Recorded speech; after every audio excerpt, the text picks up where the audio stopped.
All right. Good afternoon, Lee. How are you doing today? I'm good, Kofi. Yeah, good to see you. It's been a busy week, short week, busy week. Good. Mm. I love it when it's a bank holiday weekend because everyone gets really excited about the 3-day weekend, but then you come back in and it's pandemonium to catch up on stuff, right? It is, yeah, particularly when it's like half-term week. If you've got kids, Mm. and Hmm. it's a weird time. A lot of people away, Yeah, less so than normal, I think, because Easter was late. But anyway, yeah. it's been a good week.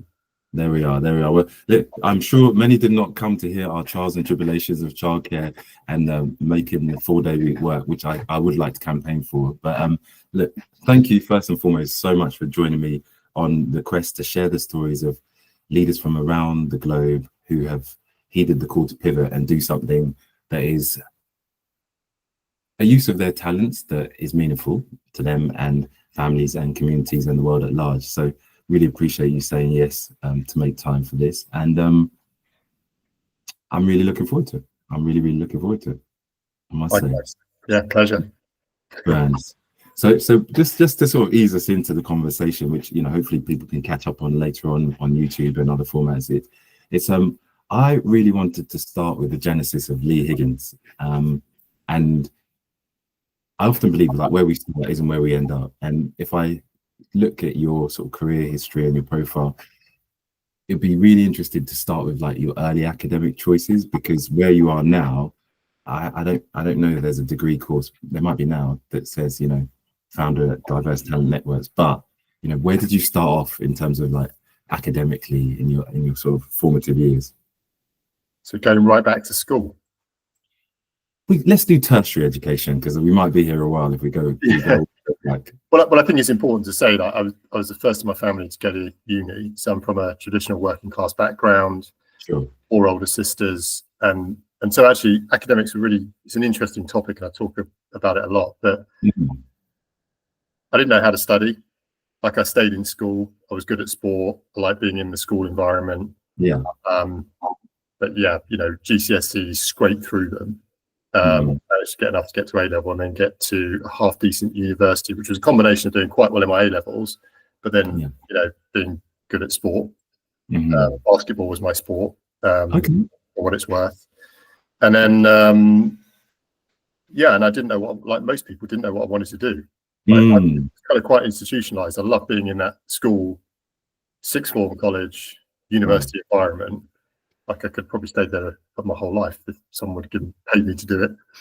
I wasn't bright enough to be a professor. Yeah. No.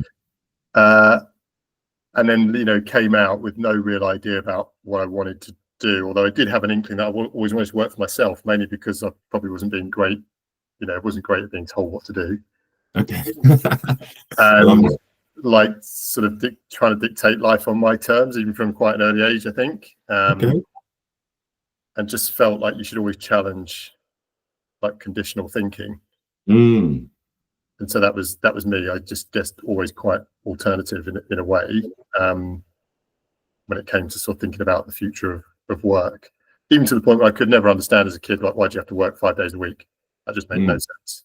I'm with you right now, right here. Like, we started with it, we might as well carry on with it. 5 days a week is crazy, but I think mischief makers like you and I will probably do too much on a Monday night and then be like, oh, why do we have to work a 4-day week? So there is that. But thank you for sharing that, because that's really interesting that from an early age you had that spark of contrarianism, if I may call it, and wanted to sort of question things. And I wondered, was that what took you to do the degree in politics and economics? Because in politics, from what I know, at an academic level, there is a lot of debate around, I guess, societal issues, moral issues, etc., is my understanding. But was that what took you to that sort of line of study?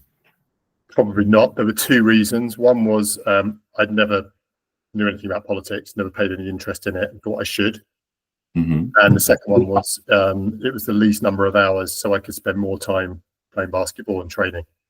I love the strategic thinking from an early age. This is something else. This is what I say to you. Sometimes I realize that I actually know nothing, because there's me thinking, oh, what a well thought out choice. He must have been really interested in this and possibly interested in the world of business. But you chose it strategically so that you could do the other things that you loved. So That's fantastic. That's fantastic. And look, if we explore your career, building on that, what I can see from as far back as records began is that Lee Higgins began life as a director at Fenimore Banks. And I need to ask you some questions. This is the fastest progression I have ever witnessed. So I just thought I'd probe a little bit there. I'm not cross-examining you in case you spent some time in correctional facilities, but what were you doing before you became a director? Oh, lots of things. So I'd always done lots of different jobs, you know, part-time sort of during studies. And then when I came out of university, I actually fell into working in insurance for Aon. And I was in the aviation insurance team, and it was the first graduate scheme they'd run, and it wasn't really a scheme. There were 3 of us that were graduates that happened to be working in that area, and it was brilliant. It was an amazing business. This is where I sort of learned about networking. I couldn't get a job; no one would hire me. I'd come out of like a good university, in my opinion, the best university in the world, Loughborough. People are going to hire me, right? I can apply for any job. Just didn't happen. No. Dealt with lots of recruiters who told me I was never going to get it because I got a 2-2 as well. It's like, okay, forget it, forget the city. And then one of my best mates, his mum was an executive assistant on the desk for a couple of directors at Aon, and she said, "Lee, they'd love you. They'd love your personality. They'd love the fact that you play cricket and golf. You know, we'd just get on with people, and so come and meet them." And I went and met them, and yeah, we hit it off straight away, and they were lovely. And this is really interesting because they were from a very privileged background, but just so welcoming and accepting, and saw the bigger picture and gave me an opportunity. So I did 12 months there, and then just got a bit felt like I can't see where this is going. I was too young and naive to see like a massive opportunity. If I'd have stayed there, I'd probably been retired by now. But I just wanted to. I felt like I'm here. No matter how hard anyone seems to work, they just get paid a salary at the end of the month, and I want to be a bit more entrepreneurial than that. A friend of mine introduced me into recruitment, and the rest is history. Okay. That then does make sense. That does make sense. And so the role that you had at the bank as director at Fenimore Bank, what was that, in the talent acquisition space or doing something different? No, so that was a business I started with a couple of other directors. But before that, I'd worked at I worked at a real, what doesn't exist anymore, but a company called David Chorley Associates, which is a real boiler room recruitment environment. So I don't know if you've ever come across those, Kofi, but where you didn't have your chair for the first hour of the day, until you booked your first client meeting, you couldn't sit down. Wow. Just full on, like, here's your yellow pages. We haven't done anything in asset management before. You can help Matt. I won't mention Matt's full name. I'm sure he wouldn't mind, but you can help Matt build that desk. And we were left to get on with it. A real baptism of fire. And I did that for, I don't know how long, probably about 18 months. And then thought I just need to see how a proper organization does it, and went to Michael Page. Okay. For doing permanent recruitment, building a desk from scratch, to doing temporary recruitment at Michael Page, still into asset management. Having done a bit of banking and asset management at David Chorley, and then spent some time at Bainlock and Clark as well before then setting up Fenimore Banks, because I thought I'd seen how these other people had done it. I could do it all myself. That was my thing. Man, there's some commonalities there in the experience that you had. I thank God never went and worked in that sort of boiler room, battery hen style operation like that. But I know Michael Page is and has been supremely well regarded as a sort of breeding ground for like really talented people that have actually gone on to do super entrepreneurial things. So like Sticky Sandu at Odelis, I think he was there. I think his partner Manuel Hirschling was there as well, and numerous other people that escaped me at the moment. And then Bainlock and Clark, I definitely remember some of the people there. I think like Matt Gascoigne and David, it will come back to me, and Russell Bunker and people like that. So there are a number of people that have come through those institutions, but then have gone on to do entrepreneurial things. So for me, I kind of think that sort of breeding ground does really give you the idea of ownership and sort of building a P&L within the construct of being in the corporate environment. But I'm not sure if that resonates with you, and that was how you sort of found those particular organizations particularly. I did probably, I think it was a year at Page, and probably about 18 months at David Hart. Loved both places, loved the people. It was brilliant. Been in touch with some of the people from there, and actually from David Chorley today, because the energy, the can-do attitude, and again, meeting people from different backgrounds that were so supportive. Loved it. Special shout out to someone like David Leakhead, who is, gave me an opportunity, as he was a director at the time at Page, going on to Morgan McKinley, and but yeah, just took a bit of a punt on a rough diamond working class kid who was quite different, actually, sitting on the temp teams at Page. Been in a headhunting environment, having to build stuff from scratch. Different, but yeah, loads of great people. No, I think I said it before and I say it again, that if you can get the culture and the people, I mean, they're intertwined, but if you can get those two things right, then usually the environment sort of follows suit and people kind of enjoy their time there and build lasting, sometimes lifelong friendships, really. So I'm glad you had those experiences. So for me, I first really came to hear of your ventures as like founder of and CEO of the Buy-Side Club. And I've had the pleasure over the years of working with a number of employees that were there, like Nick Talrager, for example, who still in contact with now. And it feels to me like you had something truly special there from anyone that's worked there. How did you, from getting the right people on board, assumption being made here, how did you choose the gems that you hired, to make that organization what it was? I think I'm really good at spotting talent. I don't think I'm the best at doing anything, but I'm very good at spotting good talent, and I think where we made an impact. And so, it's really obvious to me, like, you use Nick because you mentioned him. But when you meet someone like Nick, you can just see, someone that's really focused on his specialism, loyal, will kind of give it their all. Just someone that's going to do it's going to be a safe pair of hands, right? That's what you look for. And then you get others that are just a bit more entrepreneurial, a bit more gung-ho, but still will do what they can for you to support you. And more importantly, try and deliver the best they can to their clients, right? And give the best advice, do the right thing. I think one thing you do come across in recruitment is some people that just, whatever it takes to make the fee, regardless of people's emotions and lives. Whereas I think what I could see through that, so I could tell the people that actually cared about doing the right thing by both clients and I'm picking up a vibe of shared values, really, like differences of stylistic differences of approach, from the more avant-garde to the more conservative, but the shared values around principally doing the right thing and doing it well is something that comes across. And actually that does, now I'm just going through all the people in my head that I know, that is a common theme that I think I've found, which is probably why I like them, because they are individuals that operate with integrity, if I could say that.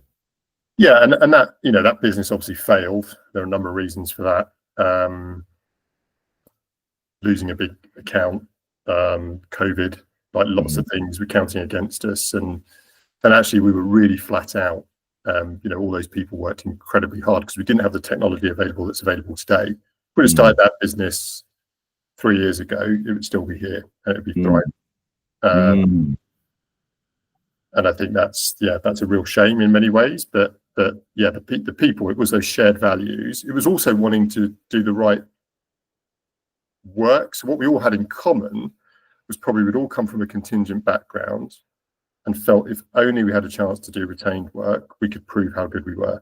And that's what we started to do, right? We took work away from search firms and arguably did better work than most of those search firms, saved our clients a lot of money. And that was based on just trying to do the right thing. And because we were annually retained, and I still claim this, I created the very first annually retained recruitment model back in the end of 2012. We were annually retained, so we could do the right thing. We could say to talent, like, if you've had that first meeting and you really don't like it, if we're pushing you to go back, that's because we think it's genuinely the right thing for your career, because we're already paid. And we built teams, right? We helped set up new geographical locations. We hired from director to board level. We placed some phenomenal people like Stephanie Flanders from the BBC. I took her out of the BBC. This was in the first sort of 4 months of setting the business up. JP Morgan took a leap of faith with us, and a bit of a gamble probably, but we delivered. We restructured the distribution team, and it just went on from there. Built the ETF European business in Europe. It was just like 643 projects, I think, in just under 7 years. That's incredible work. That really is, and I think again that I love sort of looking at threads in these kind of conversations, not knowing what's going to come up and going with the flow, but where you were paid on a retained subscription type basis, it feels like that really allowed you to more align yourself with the goals of the client and not have that pressure that in any commercial entity you have, like cash is king. If you don't make money, you don't, but where the clients have invested in you up front and you've got to deliver in a partnership, you can be more objective, I think is the word I'm looking for, around the pros and cons, because actually it's not about the money, it's about doing the right thing, which would then lead to more money through longer term relationships, is what I'm feeling was the sort of sentiment of the organization. Does that sound about right? Absolutely. And that was the shared values, right, of everyone. They wanted to do better work. They wanted to get credit for how good they were. And so by creating a business where people could get exposed to that and work with the client in the right way, they were able to flourish. Brilliant. The trusted partners, if ever I've heard of it. So when I consider your background, then, I mean, you said it from an early age, you kind of had this desire to do something for yourself and be more entrepreneurial. But what was the call to pivot from, corporate citizen to the rocky road, if I can call it that, of entrepreneurship? Because it's not smooth, it takes a while to get business going. It takes a while to, really refine your market position and all of that stuff. So what were the sort of voices that you heard, or the feeling that you had to kind of make that transition? In all honesty, maybe a lack of patience to just do the many years in an organization. I connected recently with an old colleague from Michael Page on LinkedIn, just exchanged messages, been there for 25 years. I'm like, wow, good on you. Evidently was a great consultant and went on to bigger and better things. I don't know if I had the patience for that. I don't know if my brain works like that. So I'm just like, I need a challenge. I need to live on the edge.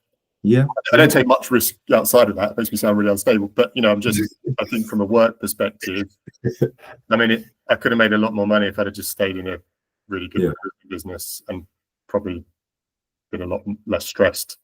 Yeah. But you wanted to live on the edge. And why? I think just do the things that you feel are right by people, and don't get me wrong, make mistakes along the way. Nobody's perfect, right? But ultimately, can I help people? Can I connect people where it makes sense? Yeah. And I've just tried to find ways to get paid for doing that. I was never going to be the top biller in a recruitment company, but what I enjoyed is working with people, coaching people, nurturing people, leading teams, spotting talent, and then connecting talent, our clients with really good candidates. I enjoyed that aspect, but I didn't have that out and out sort of robotic sales process that some of the top billers have. Yeah. But was very capable, but just didn't have that in me. But I'm not afraid of hard work, right? I do work really hard, I work incredibly, but in a different way. And I just want to be doing the right things, and I'm even more motivated. Someone said to me, how can you possibly take an idea like the Biocide Club and start making money and take that to nearly 2 million in turnover in a very short period of time? And it was like, well, because I really believed in it. It was the right thing to do. Yeah. By everyone. Yeah. I do like that, the idea, because it ties in with a couple of things that maybe are like universal laws of life or business or whatever. But when I find that we focus on the things that bring us joy and enjoyment, we flourish in them, we go at them differently. And I'll frequently say that for me at this stage of life, it is really about the people, the places and the pursuits that uplift me. That's where I want to spend my time. And if they aren't those things in terms of uplifting, then I can't. It's a no from me. So if it's not a hell yes, it's a hell no. And then the other thing was really, I don't know if you've ever read the book Ikigai, where there's a Venn diagram, and I should have remembered this before, but I didn't know you were going to say this. But it has this intersection between what we're good at, what is of use to society, and what we can get paid for. And so when you hit that sweet spot where you're really adding value and doing something that, to your point, is helping people, I think that's when the magic can really happen, because the money is a byproduct, but it comes because what you're doing, what you're giving the world at large, one investment manager or financial service institution or whoever at a time, is something that's really valuable to them, which is partnership, right? It's partnership and a real trusted advisor in what you did. So yeah, good on you, man. You've done some things. You've done some things, and more to come as well. But should I just talk a bit with you about your current venture? So you talked about the buy side club not working, and COVID did a lot for a lot of companies that was not necessarily positive. But DTN, as it is, can you tell us a bit about what led you to start that? And I shouldn't really stack the questions, but what within that, sort of what the mission of it is, you know?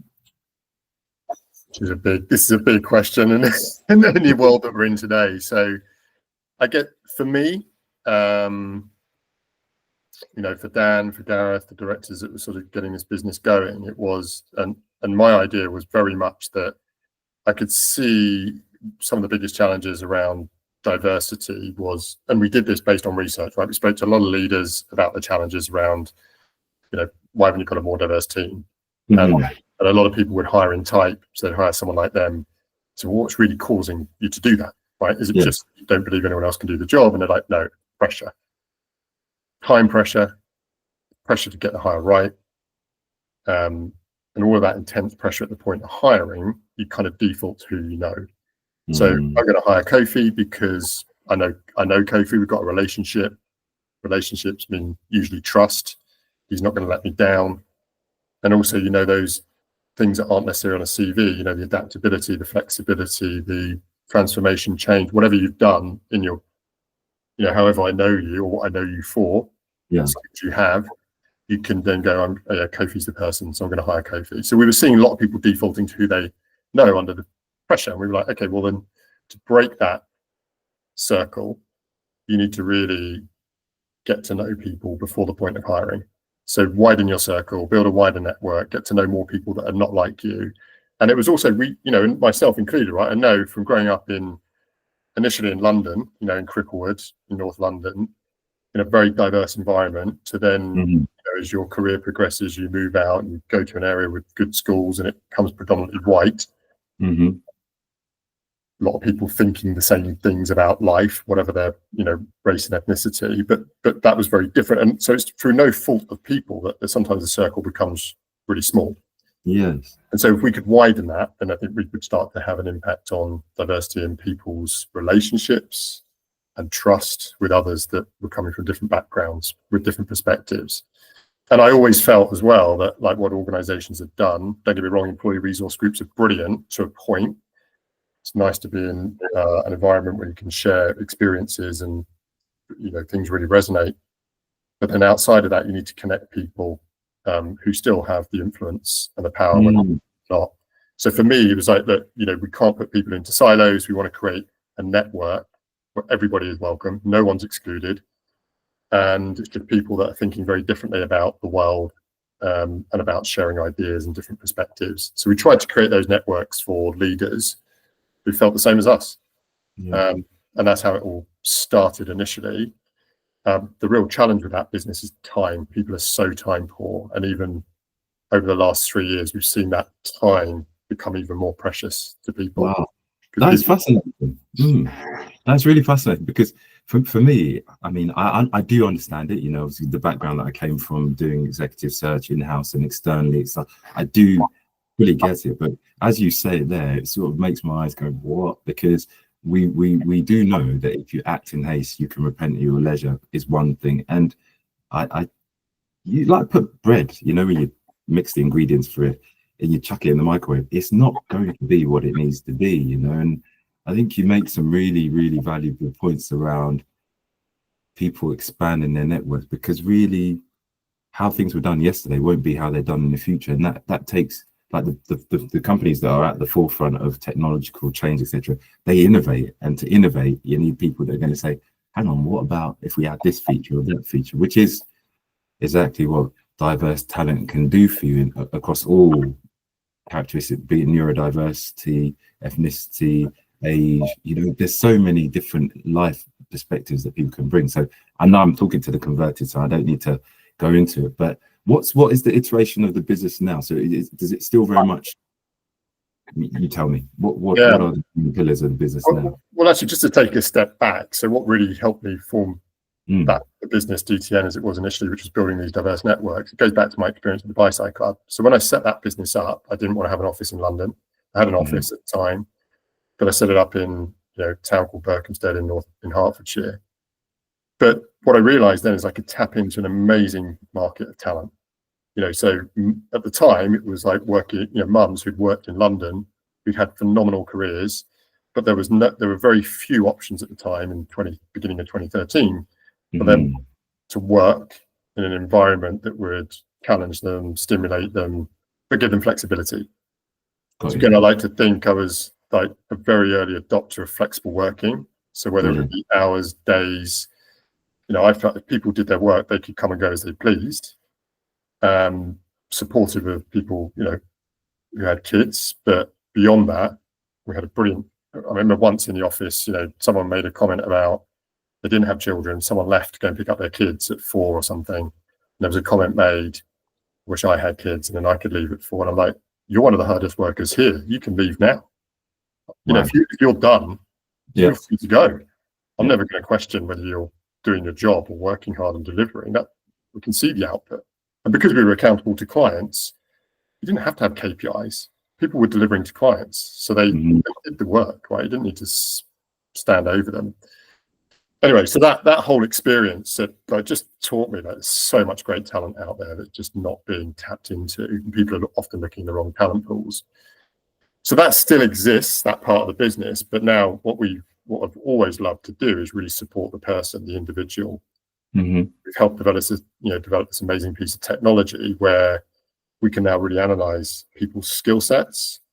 We can talk about the risk of AI and automation to their role. We can create career pathways.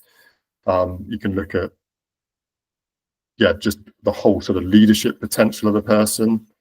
So it's using the best of verticalized AI, which is understanding the industry sectors that people are operating in, data analytics and human acumen. So really having a human eye influence some of the functions and querying of the data that's presented to us. And the reason I love that is because I think for so long, like search firms, organizations have dictated people's careers. They've dictated how fast or slow you progress. And you haven't had access to the data and insights that organizations have had. So we want to put the power back in the hands of the people. But I think ultimately corporate should give their employees this data. It really helps them. And as we go into a world of rapid transition and change, the only certainty is uncertainty. You need to make sure that people know what they're capable of, what their transferable skills are, and where you might utilize them in the future. That is fantastic. And true Blue Peter's fashion. Anyone that's young enough to still remember that old. So I have this. So a notebook. I collect these things. Financial Services Skills Commission had an event recently with the City UK, and it was exactly on the topic that you raised, which is how does the UK's financial services and strategic industries, how do they retain their position as global leaders economically in the face of the change that you referenced, namely the growth of AI? And yes, we have this sort of dislocation of talent through the joys of Brexit. That means that I find it harder to get people to come to or be able to get to the UK. And it really talked about just how our future career is likely to be more fragmented as AI takes on new sort of capabilities. people will need to sort of pivot and move. So I think the fact that you've got something specifically about the risks of, I don't want to call it risk, that sounds harsh, but the challenge, shall we say, of AI and automation for your role and potential other ways you might pivot your skills, I think is particularly impactful and powerful. So yeah, good on you, good on you. And when did that bit launch? So we were working with the developers probably about 18 months, and then we've just launched about 4 weeks ago now. So very early days, but yeah, already, you know, really satisfied paying client, which is brilliant. I think in all my time, you know, I did a really good job to get the Buy Side Club with clients, right? Phenomenal job, but I've never had the feedback and the testimonials and just the outpouring of emotion that we've had from satisfied customers of this product. Alongside that, you know, we just help them network and understand, you know, the power of networking, being a bit more creative around their thinking, always having that network switched on, because what a lot of people do is they land a job and then they switch everything off again. So they don't, and some of that you can't help, right? You're so busy, particularly if you're in a new role. But I think now, the future within a year, like people, is there certainty beyond 18 months in a job? Maybe not. Even if you stay in the same company, right? Yeah, no, you're totally right. And I haven't had the opportunity to see it, and I love the DNA thing. This the genome. Genome, yeah, the professional genome. Yes, that professional genome thing that looks like DNA.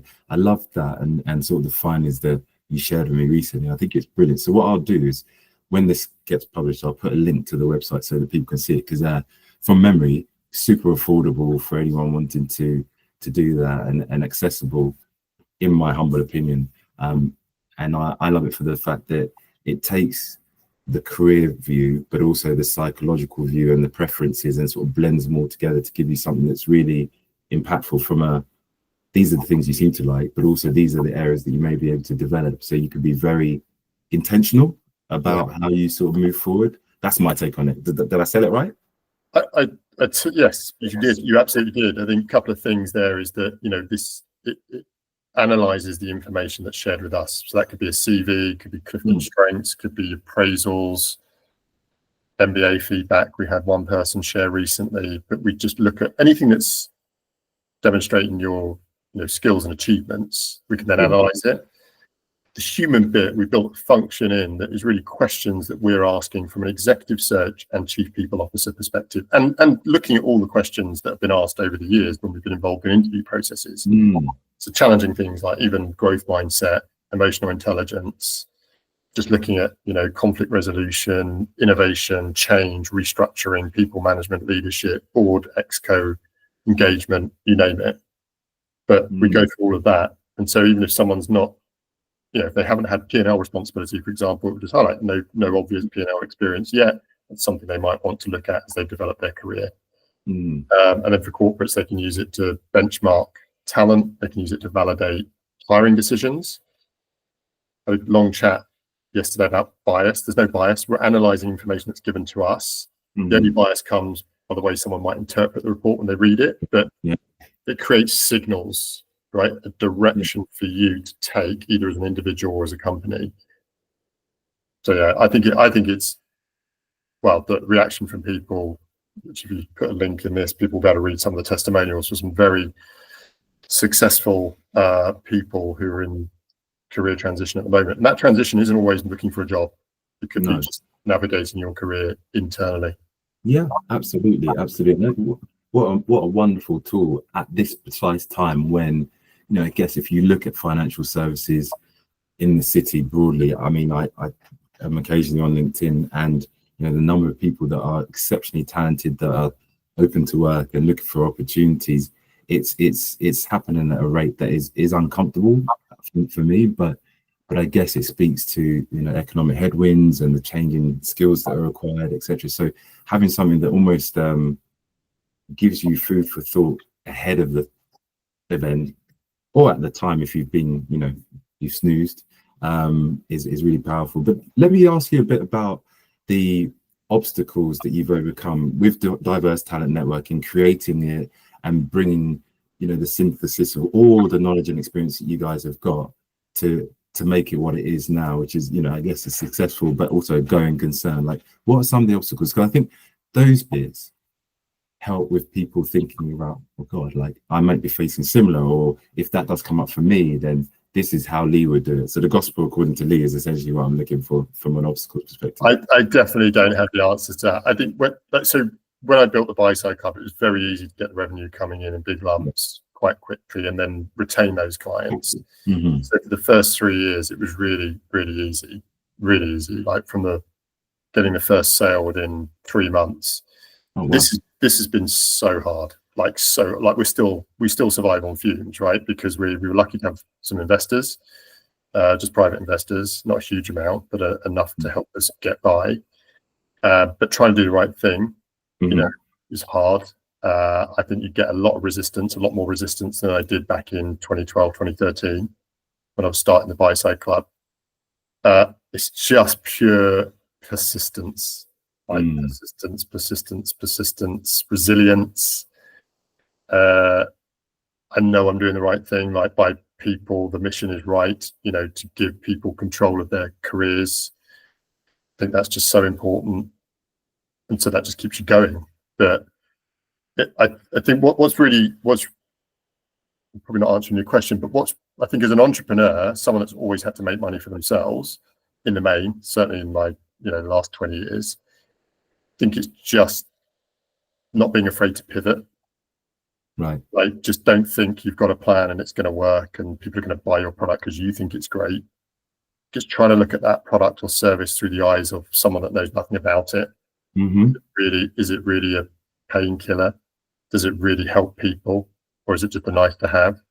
And just listening to the feedback from your end customer, because they'll dictate what you should be doing in the future.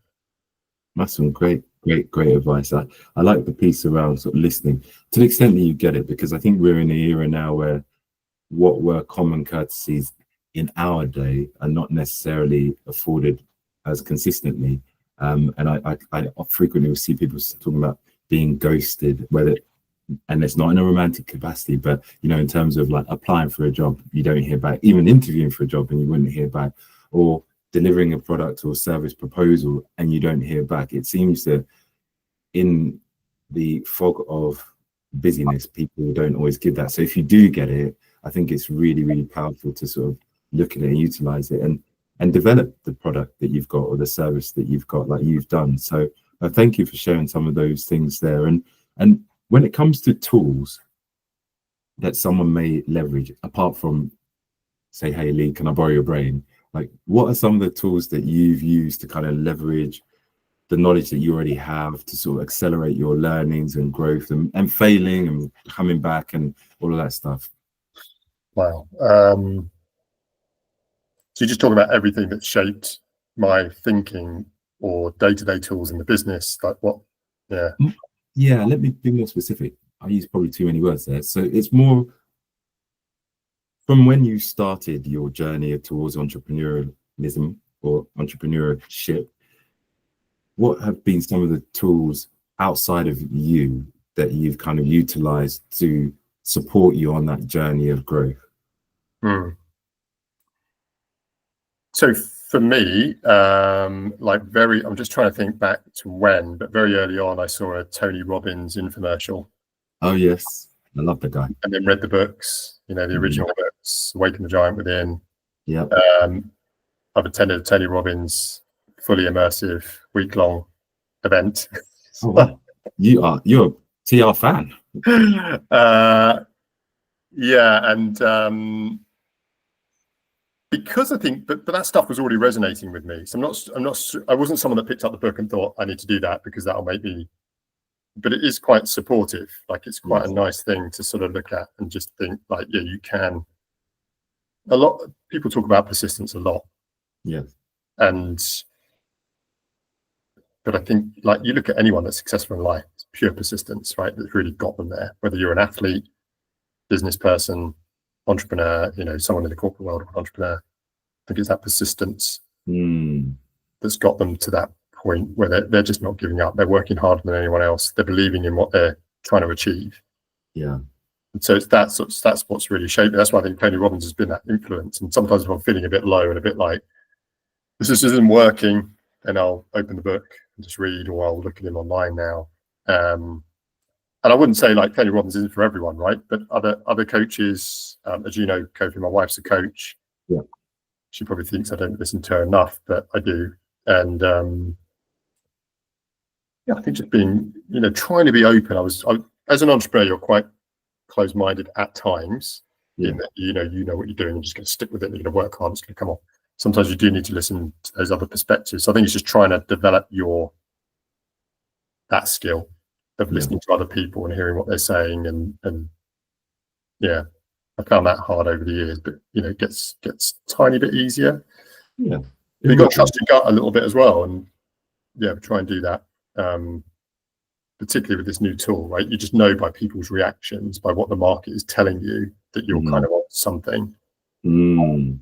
Yeah, I mean, what you've explained there isn't distillable as an art or a science per se, that someone can say, let me do that. It sounds like you have numerous influences, some being from a motivational standpoint to sort of keep pushing, some being from a psychological standpoint in terms of the synthesizing of different opinions and views that sometimes are needed to refine, that sort of goal and task-driven approach that as entrepreneurs, I can say this now, that we have, we know the mission, we know our why, and we want the world to know about our baby and love our baby. But is the world ready for your baby in its current form or not? Is sometimes where you said earlier, you should be prepared to or willing to pivot, because I think if you look at the sort of the Dow or the FTSE 100 and look at the companies that have stood the test of time, I think some 50 to 100 years ago, they just don't look like they are now, because they've done that.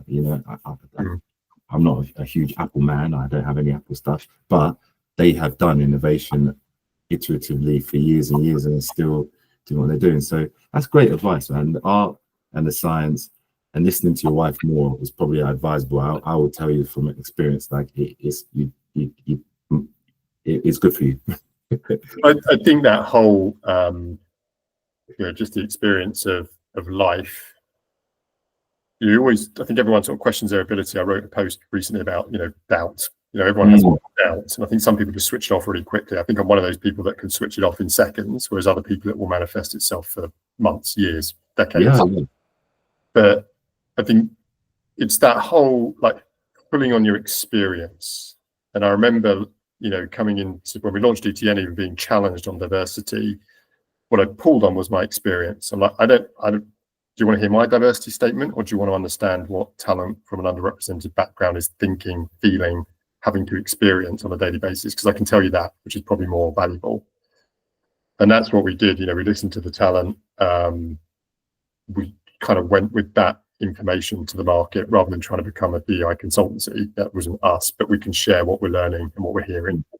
I like that conduit. I like that conduit between the talent that is rich and plentiful in so many areas and the organizations that require someone, and then being that bridge between the two, that voice for them. So thank you for the work that we do now and that you have done as well. And I was really interested in whether or not, as you sit here today, you are organic in terms of your growth objectives and plans, if I can speak properly, or there are some future goals that you have for DTN, Diverse Talent Network. I would love to see our skills reports and role fit reports as used like a CV, because I think they're more valuable. I think everyone should have one. I think every company should support. So whilst you can buy direct from the website, every company should be paying for that for their employees if they value them. If they put at risk, they should be giving them this tool, because it's a great starting point to really position yourself. And even if you're in a business and you know your skill sets and your value add, that helps you in front of clients as well as your colleagues and appraisal or promotion processes. So that's our mission, is like, can we do that? And can we just help people network more effectively, particularly this wave of people now that are coming onto the market for the first time in maybe 3 or 4 years, where it's really shifted in terms of the way that you find a job now. It's not case of applying or going to your headhunter, it's really like, it's very different. It is. Cutting through all the noise. It's, for some people, it's just getting their head around technology, use of AI, ATSs, optimizing CV. But I think the network is still the thing. If we think about where we really focus, that sort of senior VP and corporate level upwards, or mid-level to senior level, it is for those individuals, it will be a real shock to the system if they're not on the market already when they do look for that next job. Yeah. So giving them the tools to make that an easier transition, that's the mission. Put that in the hands of everyone. Wow. I don't know what percentage of the world's population is working, but everyone having one of those would be powerful. And me and you will be besties, because when you get the helicopter, just land it on my roof and pick me up, and we can go to Monaco or wherever, just to discuss the success that is diverse talent networks. That's amazing. And I do support that, because yet you rightly said there's a lot of support that's needed. If we look at it from a transitions point of view, talking to clients myself, but also friends that have gone through displacement, through a shift in priorities of organizations, there's a stigma sometimes that comes with the fact that you've lost your role, that you need to overcome and rebuild your confidence, especially if it's never happened to you before, let alone okay, what do I do next, when it seems that nobody's hiring or nothing's happening. And I've found personally and otherwise that the cure to feeling low is being able to take some action. So what you offer is okay, this is what I've got to work with, this is what I could improve upon, this is what I can really market myself as. And actually, if I'm thinking about this AI friend or whatever, then maybe I need to look in this direction or that. So super useful, super useful. And I think you've kind of touched upon the legacy question that I was going to ask you. My question beyond that was really around the lessons in leadership. We did briefly touch upon it when you talked about creating the culture at the Buy-Side Club. But if you were to sort of share a few things that you've learned leading people, leading within organizations, etc., that might be additive to someone listening, like what have been some of your juiciest learns? I want all the details.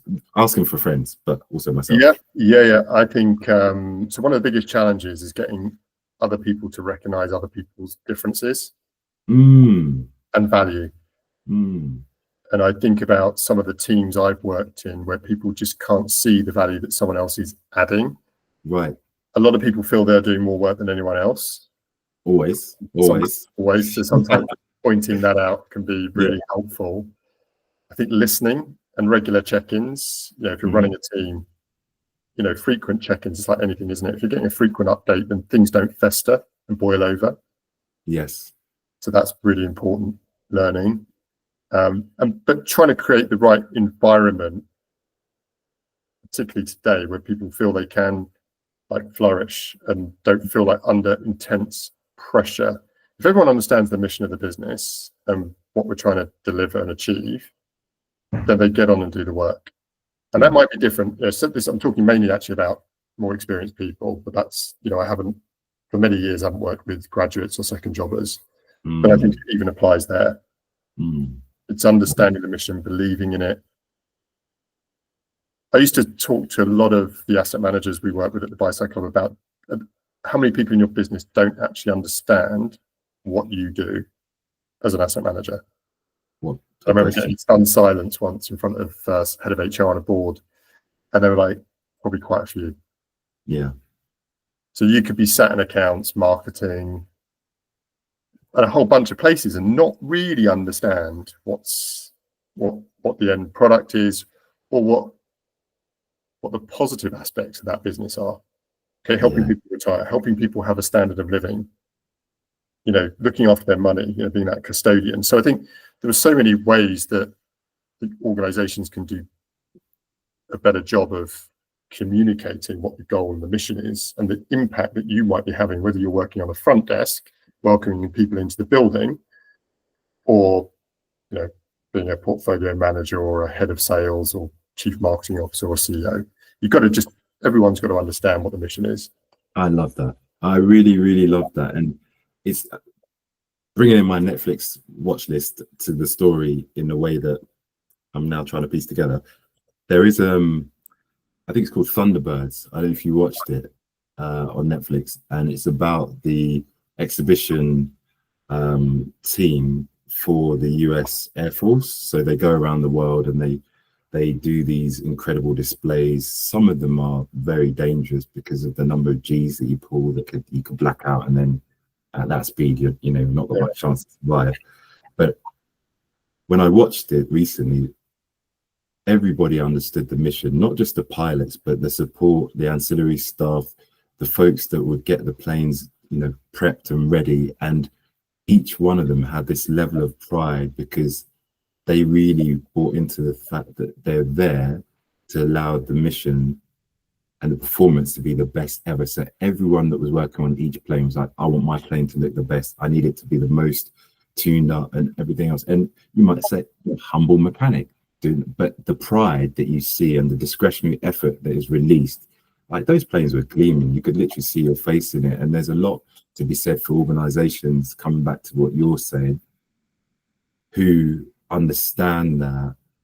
I think now more than ever, post-COVID particularly, people want to believe in something. We could go into this sort of decline of religion and all the rest of it, but work has now come to take such a place in people's lives that you want to do good stuff, build meaningful relationships, do meaningful work with good people, but you need that connection to what's the story, what are we trying to achieve, and no matter what your role is in that organization, if you get that there, I think you've hit real gold. So great question to ask that leader back in the day who actually knows what we're here to do, really. That's it. I think that's why sports teams are really interesting. I love my sport. You can look at, they have a goal, they have a mission, but it relies on everyone doing their job.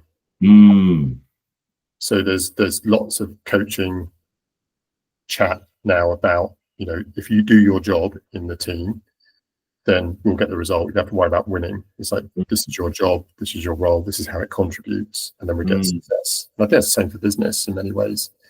So yeah, I think leadership now is coming under sort of scrutiny more than ever. Yeah, it will continue to do so. And there are some great leaders. I think the one thing that's really stressful for everyone is time.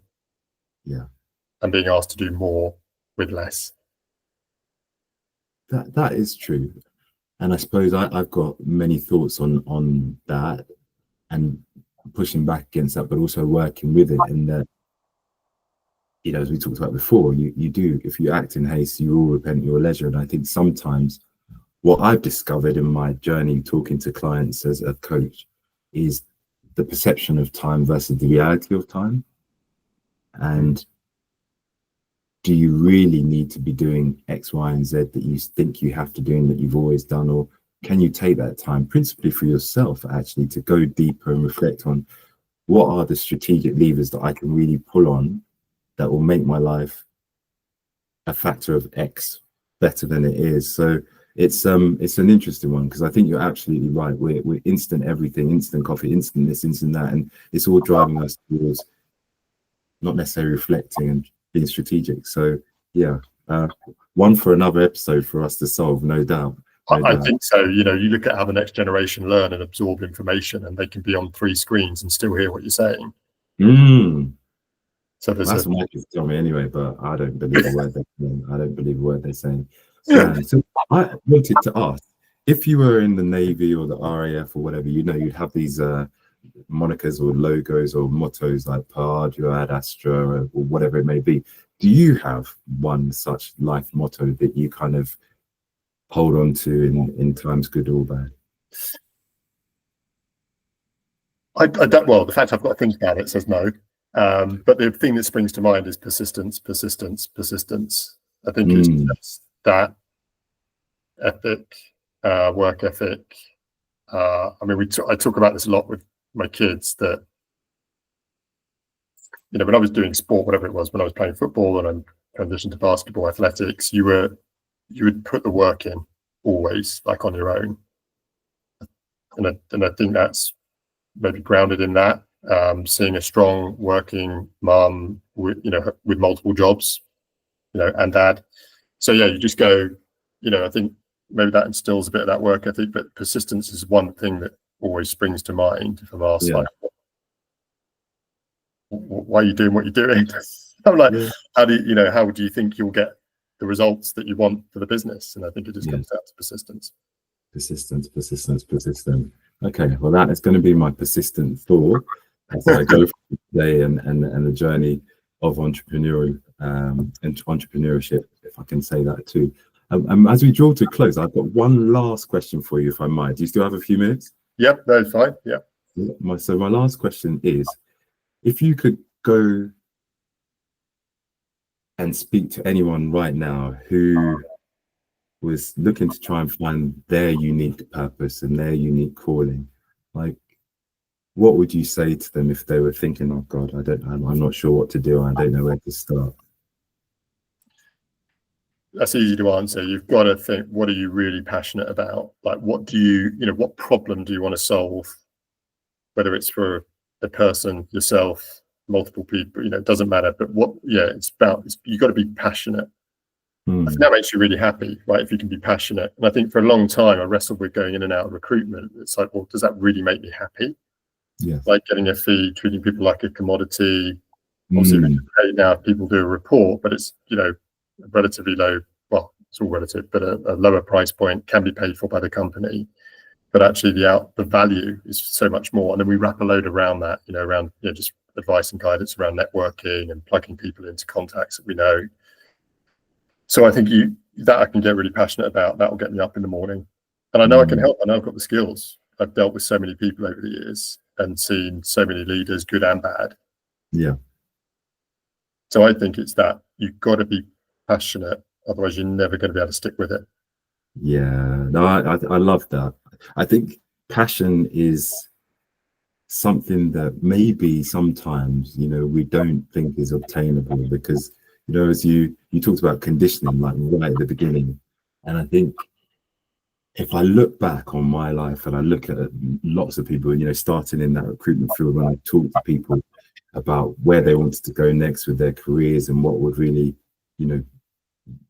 represent a step change for them. Progression was the thing, but what does that look like? Is it the title? Is it responsibility of more people? Is it the money? Is it whatever? Passion rarely came up. Passion rarely ever came up. Like, I really, really want to enjoy what I do. Maybe escape a dodgy manager. Maybe, I'm not paid enough. Maybe I want to have a global opportunity. But I think you've hit the nail on the head, because if you are passionate, I'll be honest, and maybe I shouldn't say this live, but when you love what you do, I would do what I do for free because I love it and I'm connected to it. It's just my landlord doesn't accept goodwill for I've tried.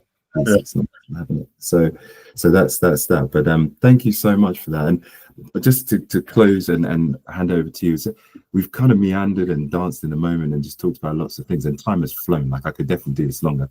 But is there anything for you that you want to share before we part and say goodbye here and to the folks on YouTube or wherever they catch us? Well, just thank you, Kofi, for taking the time to speak to me. It's been quite therapeutic, sort of going through some of that. And I think you do. Look, nobody is perfect. People make mistakes along the way. I've ghosted people in the past. Like, it happens. You try your best not to. Less so now, but it still happens occasionally where people slip through the net because you've got so much coming at you. And I think that as long as you have that passion, you try and do the best by people, by your business, or in your business if you're working for an organization. That's all you can do.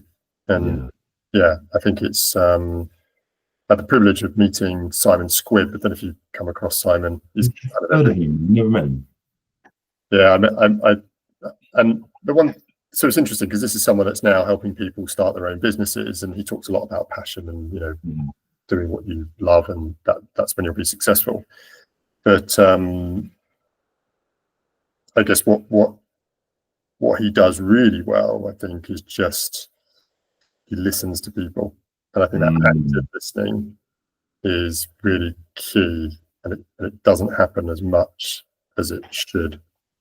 So he knows what's going on in the world. I mean, Gary Vaynerchuk's another one. They listen to people intently, whether it's reading, listening to podcasts, just listening to the people they're in the room with.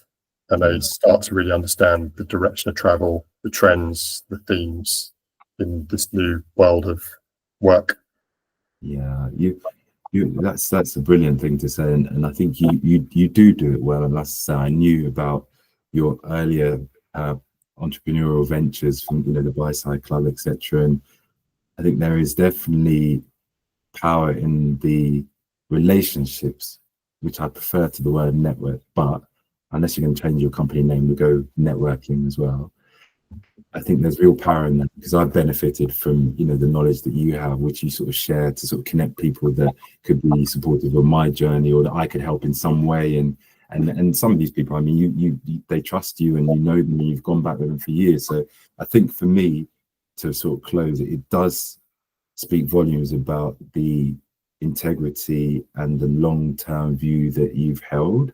And what I really hope is ultimately that translates to more value for many people across the world, and then the success that comes with it, so that fumes are not what we exist on going forward.